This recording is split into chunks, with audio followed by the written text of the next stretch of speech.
Bom, vamos tentar resolver agora os exercícios que estão propostos lá na página 20. E para fazer esse exercício eu estou assumindo que todo mundo já fez a instalação do pacote do livro. Se alguém tiver alguma dúvida, está lá na página 1. Mas instalar o pacote não quer dizer que o pacote está disponível. Vamos colocar o pacote agora disponível para a gente poder usar nessa sessão de trabalho, usando o comando library e digito o nome do pacote. Opa. Ele demora um pouquinho porque o pacote é pesado. São vários bancos de dados disponíveis.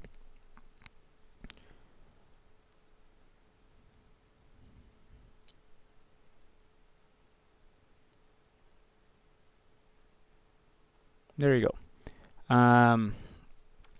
Para fins do exercício da página 20, nós vamos trabalhar com o seguinte banco de dados, chamado Spanish Meta. E essa, na verdade, é exatamente o exercício 1. O exercício 1 está pedindo para mostrar como que a gente pode display um banco de dados. E, na verdade, é só digitar o nome dele. Como a gente vai manipular esse frame de dados para fazer os outros exercícios, eu geralmente acho mais fácil criar um nome mais fácil de digitar, ao invés de ter que ficar digitando Spanish Meta o tempo todo. Então eu vou dar um nome diferente para esse banco de dados. Vou chamar de A. Então o que eu estou fazendo aqui agora é simplesmente falando que agora eu quero que esse Spanish Meta chame-se A. Pronto.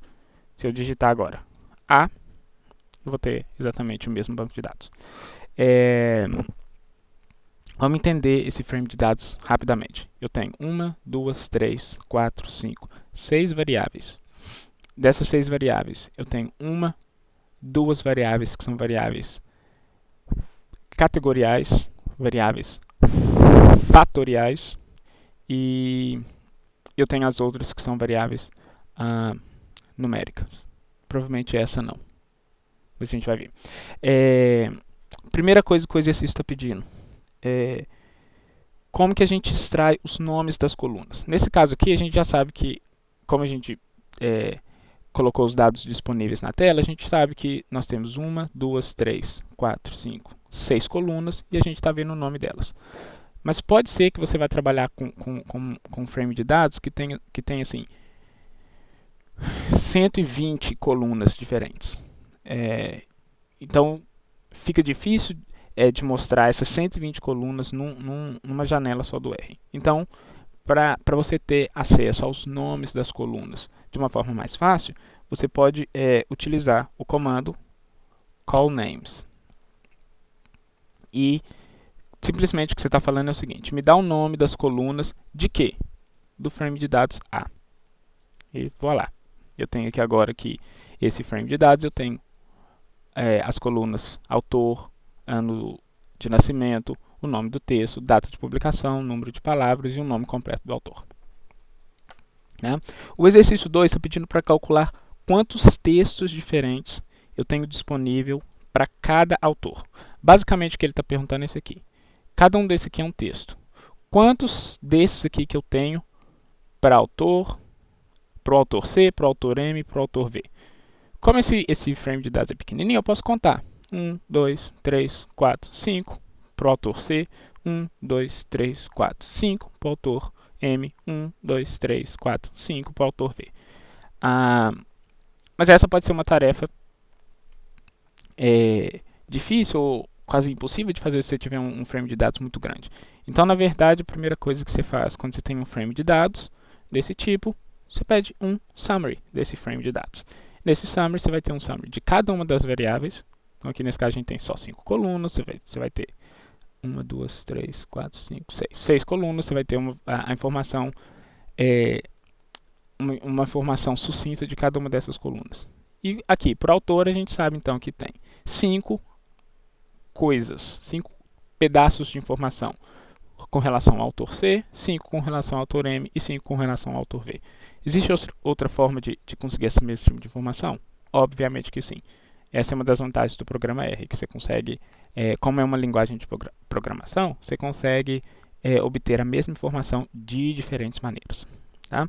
E ainda parte do exercício 2, ele está pedindo para calcular a média de publicação de cada autor. Basicamente, o que ele está pedindo é o seguinte: eu tenho aqui a data de publicação de cada um dos autores dos textos, ele quer a média do ano de publicação do autor C, a média do autor M, a média do autor V. Se eu usar a função tapply, eu vou conseguir esse tipo de informação. Eu vou digitar primeiro a função, daqui a pouquinho eu volto aqui para explicar que tipo de informação que ela está me dando.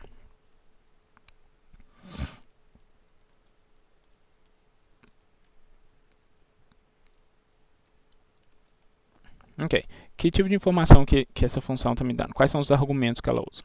Ó, eu quero que você me dê a média dessa variável data de publicação. Aí o programa provavelmente vai te perguntar: e onde que está essa variável? Você tem que falar com ela. Está aqui no frame de dados A. Com relação ao quê? Com relação ao fator autor. Onde é que está esse fator? Dentro do frame de dados A. E que informação que é essa que você quer? A média. Então agora aqui eu tenho a média para o autor C, a média para o autor M e a média para o autor V. O interessante dessa função é que eu posso obter qualquer tipo de informação. Suponhamos que eu quero a mesma coisa, mas agora eu não quero a média, eu quero o desvio padrão. Eu consigo esse tipo de informação. Eu não quero mais o desvio padrão, agora eu quero a soma. Eu consigo essa soma. Eu não quero mais a soma, eu quero agora a variância para cada autor. Eu consigo esse tipo de informação. Eu não quero mais a variância, agora eu quero o texto que foi publicado mais tardiamente, ou seja, eu quero o valor máximo. Eu tenho. Agora o texto que foi publicado primeiro, ou seja, o valor mínimo. Eu tenho esse tipo de informação. E se você criar uma outra função que envolva a manipulação dos valores contidos nesse vetor chamado data de publicação, você consegue colocar essa função também dentro da função tapply. Bom, por enquanto é isso. Daqui a pouquinho, para o vídeo não ficar muito grande, eu volto com a resolução dos exercícios 3, 4, 5, 6 e 7.